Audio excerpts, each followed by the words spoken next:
we remain steadfast in our commitment in delivering local news that matters, stories that inspire, enriching the lives of Filipinos in the Philippines and across the globe. This is your GMA Regional TV.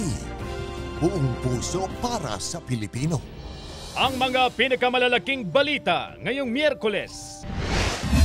Tinutukan po bigla yung asawa ko ng baril. Ilang residente sugatan sa tama ng bala sa demolisyon sa Barangay Anunas sa Angeles City, Pampanga. Umano'y insidente ng kidnapping sa Pangasinan. Totoo kaya? Alamin mula sa PNP Live. 3 sa 4 na magkakasunod na shooting incident sa Ilocos Sur. May persons of interest na ayon sa pulisya. At taho, hindi na lang basta taho dahil patok na ring flavor ng ice candy.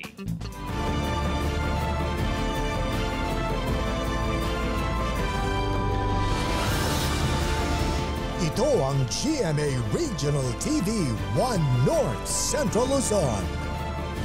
Masantos yang aram na imbag gamalem maya pagat panapon kapuso. Narito na ang 1 North Central Luzon. Hatid namin ang mga pinakamalaki at pinakahuling balita sa Hilaga at Gitnang Luzon.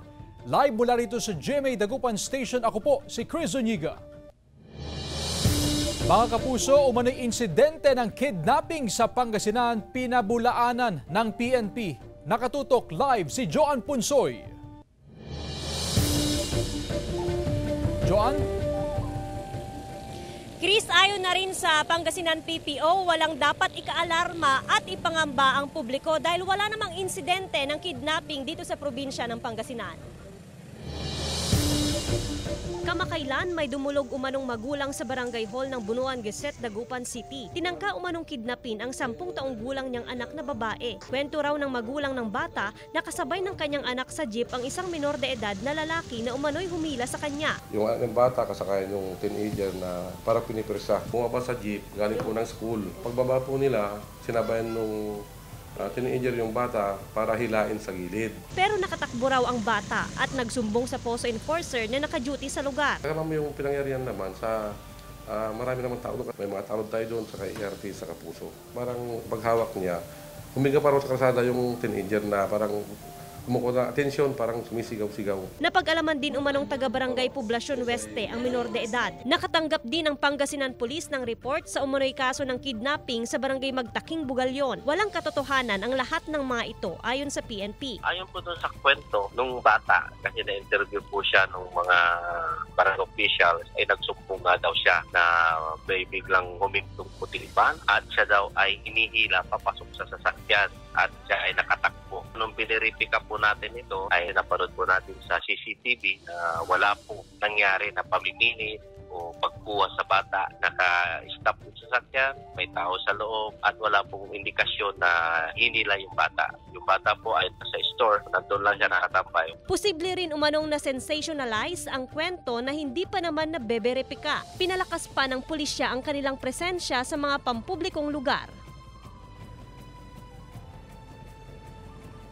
Kaugnay naman sa insidente dito sa Dagupan City, lumalabas sa investigasyon na lasing umano itong minor de edad na lalaki at wala naman daw siyang record sa PNP. Nagkasundo na rin umano itong magulang ng bata at itong minor de edad na lalaki. Patuloy nga itong information dissemination ng PNP sa mga paaralan at barangay kaugnay sa pag-iingat at proper posting sa social media. Chris?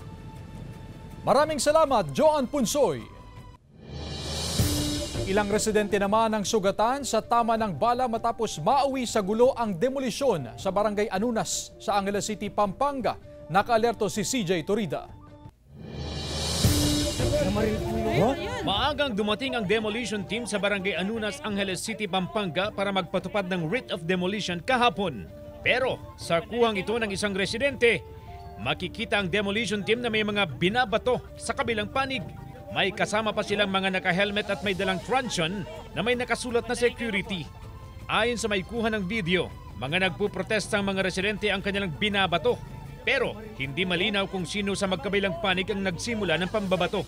Pagsapit ng pasado alas 10 ng umaga kahapon, nagpulasan ang mga residenteng ito dahil sa sunod-sunod na putok umano ng baril. Ang residenteng ito makikitang inilalayo at tila sugatan. Puputukan na po, tumakbo na ako dahil babae ako, wala akong laban. Tumakbo ako, pabalik sa bahay. Maya-maya po, narinig na namin ang putukan sa kabilang tulay na naman, yung hinarangan doon. Galing din sa residente ang mga kuwang ito ng 5 nilang kabarangay habang nilalapatan ng lunas. May mga tama rin daw ng bala. Hindi na rin daw nila alam kung saan at kanino nanggaling ang bala o kung sino ang mga armadong pumapasok sa kanilang mga bahay para persahan silang itaboy. Kumukuha po ako ng gamit namin. Nakasunod po yung asawa ko. Kaso biglang pumasok po yung mga nagtitimolis. Tinutukan po bigla yung asawa ko ng barel. 4 po na lalaki. Tumalon na lang po doon sa pader na yun. Dahil sa takot ng mga residente na ginamitan na sila ng baril, kaya madaling na ipatupad ang demolisyon at nabarikadahan ang kanilang lugar. Pinapayagan na lang silang pumasok para maghakot ng natitirang gamit. Bakit hindi niyo pa kami tulungan dito? Mama po kayo sa amin. Wala na po kami mapupuntahan. Saan po kami titira ng mga anak ko? Nag-aaral pa po sila. Mga apo ko, bagong silang pa lang po sila dito sa mundo. Bakit hindi niyo po kami tulungan?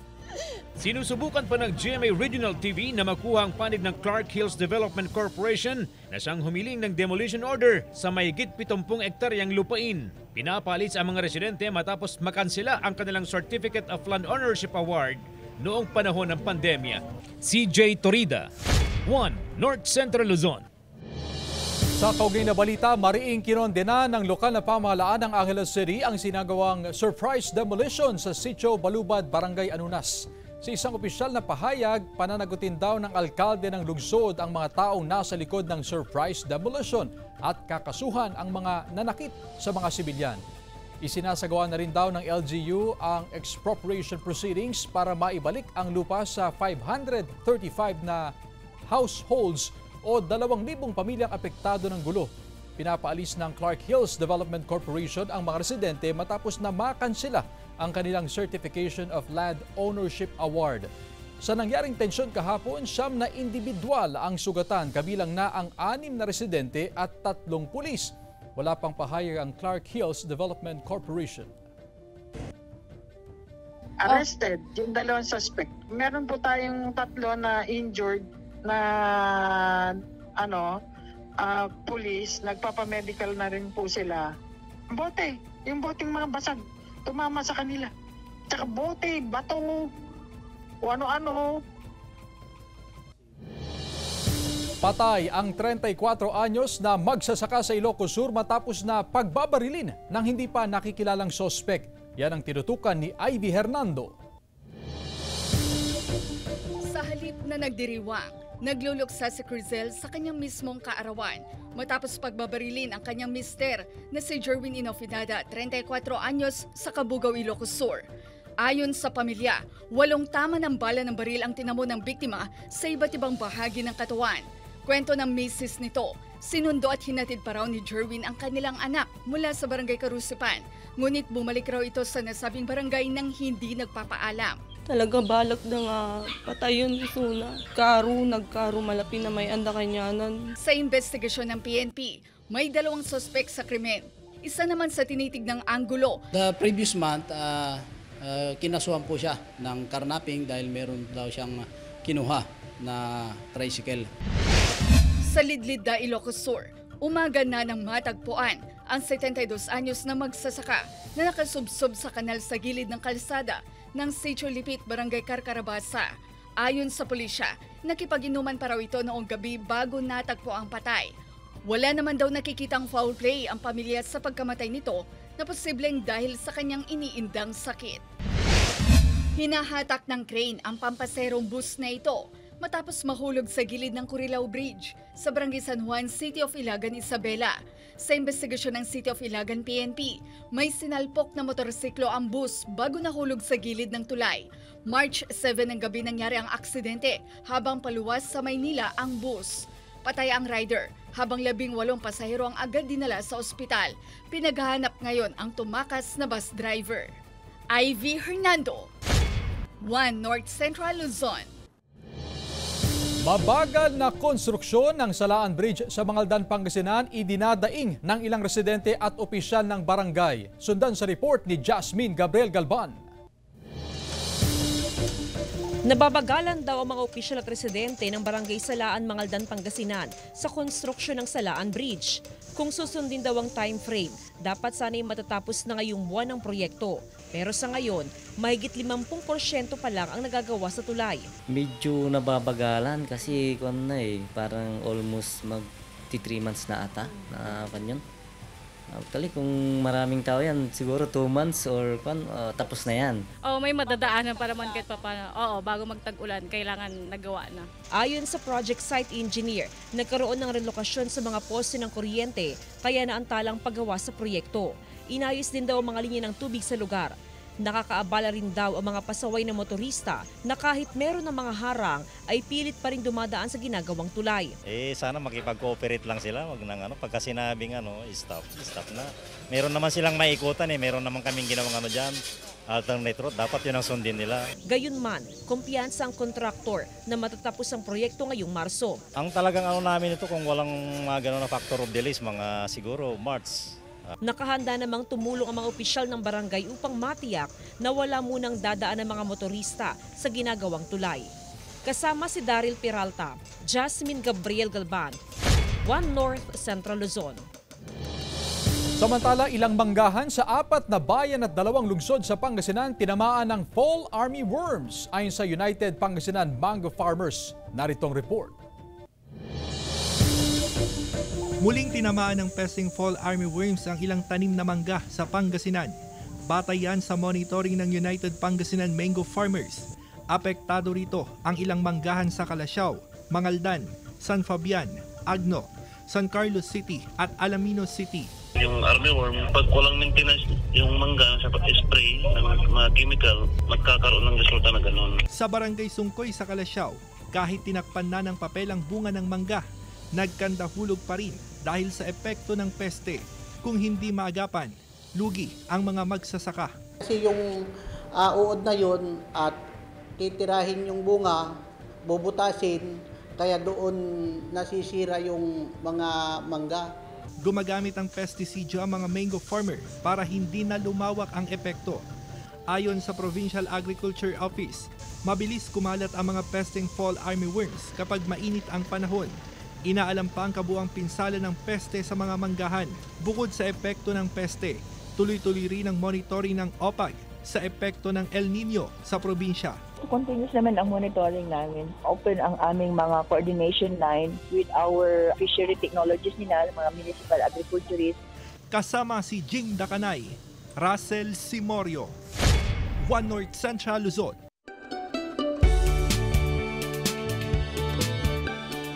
Binabalik-balikan ang natatanging ganda ng hot spring na ito na matatagpuan sa Barangay Bueno sa Capas, Tarlac.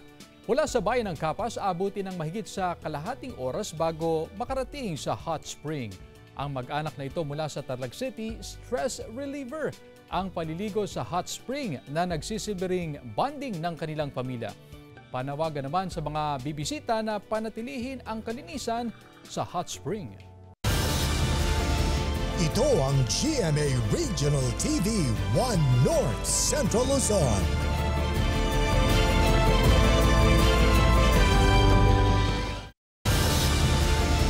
Ito ang GMA Regional TV 1 North Central Luzon. Ilang negosyo sa Malasiki, Pangasinan na biktima ng online cash-in modus. Alamin niya ng hindi mabiktima sa report ni Russell Simorio. Laking panlulumo ng isang negosyante sa Barangay Nalsian Norte, Malasiki, Pangasinan matapos mabiktima ng online cash-in modus. Kwento ng empleyado ng negosyante na si Bea, di tunay na pangalan, na nakatransaksyon ng suspect. Isang lalaki na sakay ng puting SUV ang nagpa-cash in ng halagang 35,000 pesos.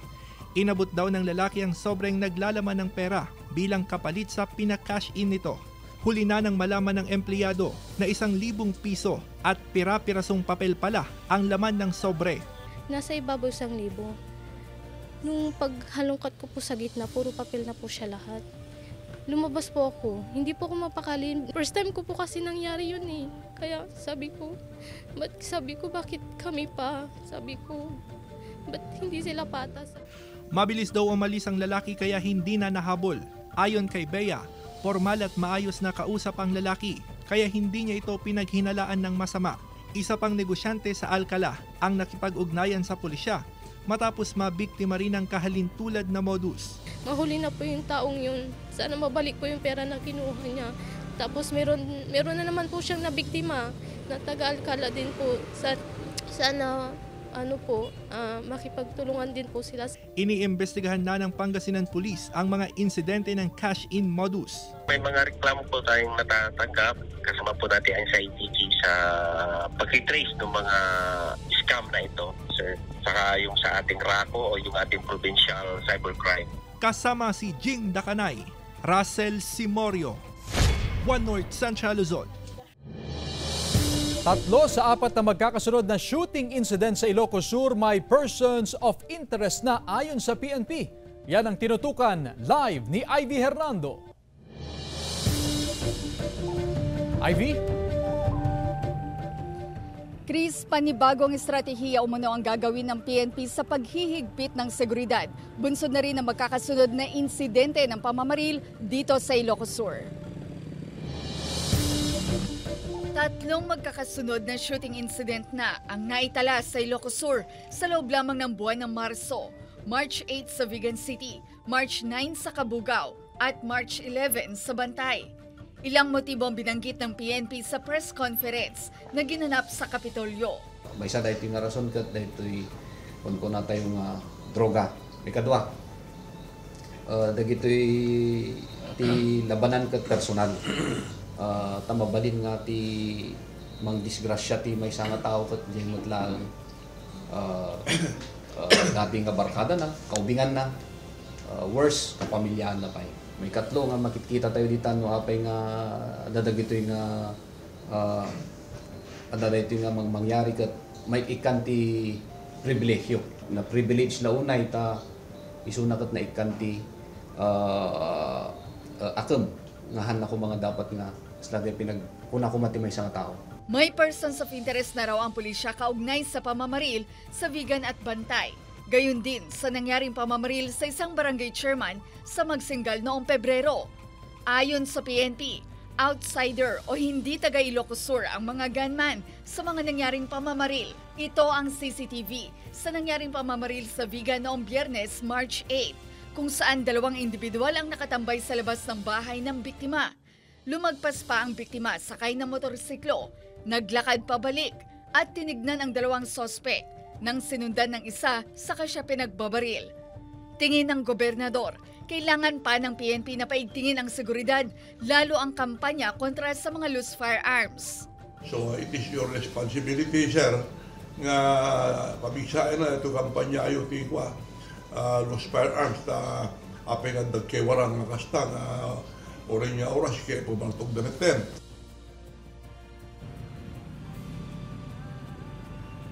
Chris, siling ng gobernador na tutukan ng PNP ang mga krimen, partikular na itong mga magkakasunod na shooting incident upang magkaroon ng tiwala at kapanatagan ng publiko. Sagot naman ng PNP dito, Chris, kanila umunong palalakasin ang pagsisilbi ng search warrant kaugnay sa loose firearm. Yan muna ang latest mula rito sa Ilocos Sur. Chris? Maraming salamat, Ivy Hernando. Samantala, mahinang supply ng tubig, 3 araw nang nararanasan sa Barangay Bari, Mangaldan, Pangasinan. Mahigit sa 1,000 kabahayan ang apektado. Sundan sa report. 3 araw nang nararanasan ng mga residente ang mahinang supply ng tubig sa Barangay Bari, Mangaldan, Pangasinan. Bukod sa mahinang supply ng tubig, may kasama pa raw na buhangin ang lumalabas na tubig sa gripo ng ilang consumer. Mahirap po talaga mamang tubig. Kasi minsan ang ginagamit namin pag walang tubig na yung mineral water na lang. para at least makapaghugas, makapagluto. Kinumpirma ng pamunuan ng Mangaldan Water District ang low to no water pressure na nararanasan sa Barangay Bari. Nasa 1,000 na yung nakabahayan ng apektado. Ginagawa po yung maintenance para maiwasan po natin yung mag-low pressure po talaga, yung wala nang makuhang water dun sa ilan. Bago pang preventive maintenance, ay nag-abiso na raw sila sa mga consumer. Inaasahang babalik sa normal ang water pressure sa barangay bukas, March 14. Samantala, bukas din, March 14, posibleng makaranas ng low water pressure ang mga taga-barangay Pantal sa Dagupan City. Ito'y dahil sa gagawing air scouring activity ng Pamana Water. Isang paraan ito para malinis ang mga latak o bara sa water pipelines. Magsisimulang air scouring activity alas 9 ng umaga at magtatagal hanggang 1:00 ng hapon. Kasama si Daryl Peralta, Jasmine Gabriel Galban, 1 North Central Luzon. Kampiyon ang San Beda Red Booters sa NCAA Season 99 Men's Football Tournament. Narito ang report. Tagumpay ang San Beda Red Booters na depensahan ang kanilang korona sa championship game kontra Benil Blazers sa NCAA Season 99 Football Tournament sa Rizal Memorial Stadium. Mainit ang naging laban. Kada subok ng magkabilang team na makagol, nahaharang. Pero sa huling minuto ng laro, nakagol si Amir Aningalan ng San Beda Red Booters.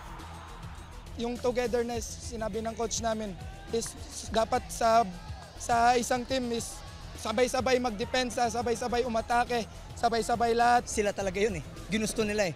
Sobrang late na pero they refuse to give up. Yun yung spirit na pinakagusto ko sa mga players na to. Hindi man daw inaasahan ng Benil Blazers ang resulta. Proud pa rin sila sa ipinakitang gilas ng kanilang players. To describe the defeat, but one thing I wanted to congratulate the San Bedan for winning. No? But I think also the boys, my boys deserve the match also. Unfortunately, last minute breakdown. Nagbabalik ang football sa NCAA matapos matigil ng 4 na taon dahil sa pandemya. Mga players mas gigil kasi ngayon lang sila nakapaglao. And then that's why we have to start somewhere. Binabalik natin kahit hindi lahat ng schools nag-participate. 4 pa lang ang teams ngayong Season 99. Kaya patuloy raw sila sa paghikayat sa mga schools na sumali sa football tournament para sa centennial season ng NCAA sa susunod na taon. CJ Torida, 1 North Central Luzon. Sizzling hot variety show hatid nina Andrea Torres at Lian Valentin sa Paniki Tarlac sa darating na Biyernes. Sundan sa report. Tawagin na ang buong barkada at pamilya dahil lalong mag-iinit ang inyong summer sa Paniki Fiesta 2024 variety show kasama sina Andrea Torres at Lian Valentin. Abangan sila sa March 15, Biyernes, 7 p.m. sa New Paniki Public Auditorium, Paniki Tarlac. Habang sa March 16, Sabado, mapupuno ng Kapusoy Stars ang Coronation Night ng Miss Paniki 2024. Matutunghayan up close sina Rocco Nasino, Rabia Mateo, Yasser Mata, Bea Gomez at Dion Ignacio sa Night Full of Stars kasamang mga kandidata ng Miss Paniki 2024. Sa March 17, experience the Paniki Fiesta fever like no other. Bibigyan ng kulay at malafiestang saya ng ating Kapuso faves na sina Shaira Diaz, Martin Del Rosario at Josh Ford ang Grand Parade ng Paniki Fiesta 2024. Abangan sila sa Linggo, 3 p.m. Iikot ang parada sa major street sa bahay ng Paniki. Tara na at makifiesta, Kapuso! Joan Punsoy, 1 North Central Luzon. Ito ang GMA Regional TV 1 North Central Luzon.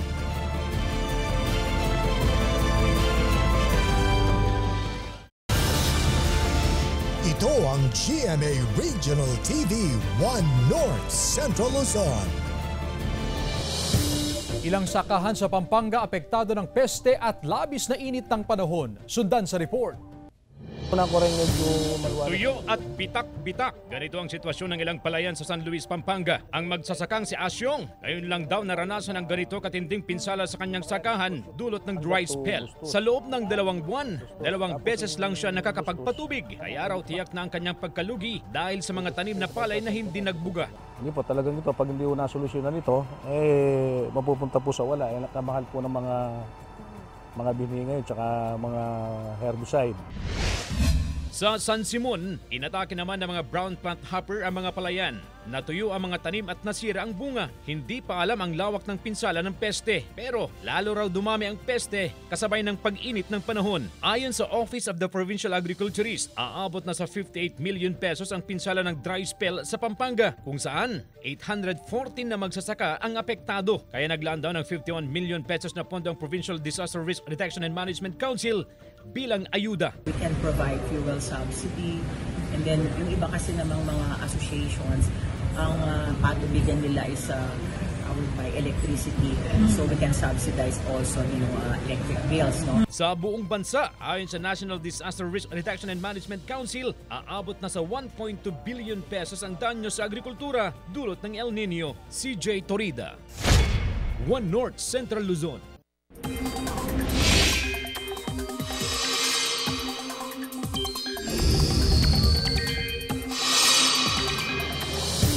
Mga kapuso, walang sama ng panahon pero uulanin ang ilang bahagi ng bansa dahil sa iba't ibang weather systems. Kasama riyan ang shearline, hanging amihan at easterlies. Base sa datos ng Metro Weather, mataas ang tsansa ng ulan sa Cagayan, Isabela, Aurora, Kalinga, Ifugao, Ilocos Provinces, Pangasinan at Zambales. Maging handa sa posibleng pagbaha o landslide sakaling magtuloy-tuloy ang maulang panahon. May tsansa rin ng ulan sa iba pang bahagi ng bansa, lalo na sa Mindanao. Gift of a Tree online app na bahagi ng Water is Life Agri-Reforestation Project inilunsad sa Capas, Tarlac. Tunghayan sa report ni Claire Lagcanilaw. Mas pinadali ang pag-donate at pagbili ng tree seedlings sa pamamagitan ng Gift of a Tree online application. Isinagawa ang launching nito sa Water is Life Agri-Reforestation Project ng Tarlac Heritage Foundation Incorporated at Philippine Army. Layunin ng proyekto na makatulong na mabawasan ang epekto ng El Nino phenomenon. Dinaluhan nito ng mga estudyante, guro, sundalo at mga bisita sa Hardin ng Lunas, Camp O'Donnell, Capas, Tarlac. Mahalaga po itong event na to kasi po sa amin po estudyante, nalalaman po namin na mahalaga po ito kasi para po sa aming kalikasan, para po mas mabuti pa po yung surroundings namin sa mundo. Free to download ang Gift of a Tree app kung saan madaling makahanap ng seedlings na pwedeng i-donate o kaya gamitin sa mga tree planting activities. Suportado ito ng Department of National Defense, lalo't isa raw itong long-term solution laban sa climate change. It is philanthropic na, well, disaster risk reduction na nga and climate mitigation ang ginagawa, no? And resilience. So talaga suportado ko.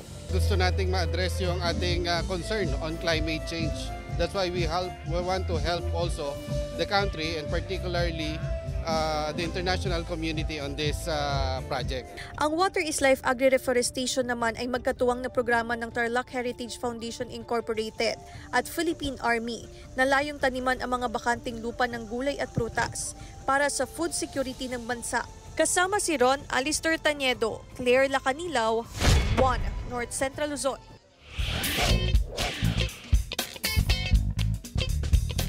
Taho, ice candy, patok na negosyo at pampalamig ngayong mainit ang panahon. Atin niyang tikman sa report ni Gab De Luna.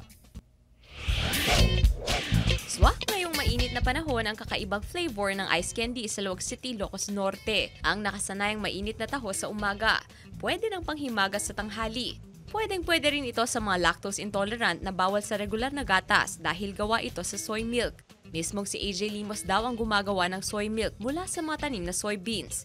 Sa halagang 500 pesos na puhunan sa mga kasangkapan, kumikita raw si AJ Limos ng triple nito o mahigit 1,500 pesos. From soybean farming, naging soybean processing. So nagtry ako ng iba't ibang products at ang taho ice candy ang pinakapatok. Nakakagawa raw ito ng mahigit 200 pirasong ice candy sa isang batch. Simple lang ang mga sangkap. Ito ang homemade soy milk, asukal at pinaghalong cornstarch at cassava starch. Pakukuluan hanggang maging paste ang texture. Hindi rin mawawala ang arnibal na hinahanap-hanap ng mga bata at matanda sa taho. Ito ang pinakulo ang brown sugar at vanilla extract. Saka ito isasalin sa ice candy bag. May potential na siya, lalo dito sa atin, mainit, pa-summer na rin. At the same time, gusto ng tao lumamig ang kanilang pakiramdam. Bukod sa taho flavor, meron ding strawberry at chocolate flavor na ice candy. Kasama si Reynold Velasco, Gab De Luna, 1 North Central Luzon. Samantala, mapapanood niyo po ang episode na ito at iba pang pinakahuling lokal na balita sa official website ng GMA Regional TV, www.gmaregionaltv.com. Pwede rin kayong bumisita sa aming official YouTube channel, GMA Regional TV, at i-click ang subscribe button para sa pinakamainit na balita mula sa mga rehiyon. Nais din naming pasalamatan ng mga kapuso sa Hilaga at Gitnang Luzon, maging ang mga kapuso natin abroad. Dahil sa GMA Regional TV, local news matters. At yan ang mga pinakamalaki at pinakahuling balita sa Hilaga at Gitnang Luzon. Maraming salamat sa pagsama sa amin, pati na ang mga kapuso sa ibang bansa na tumutok sa mga balita sa rehiyon. Ako po si Chris Zuniga. Kami ang GMA Regional TV, 1 North Central Luzon. Buong puwersa para sa mas malaking misyon at mas malawak na paglilingkod sa bayan.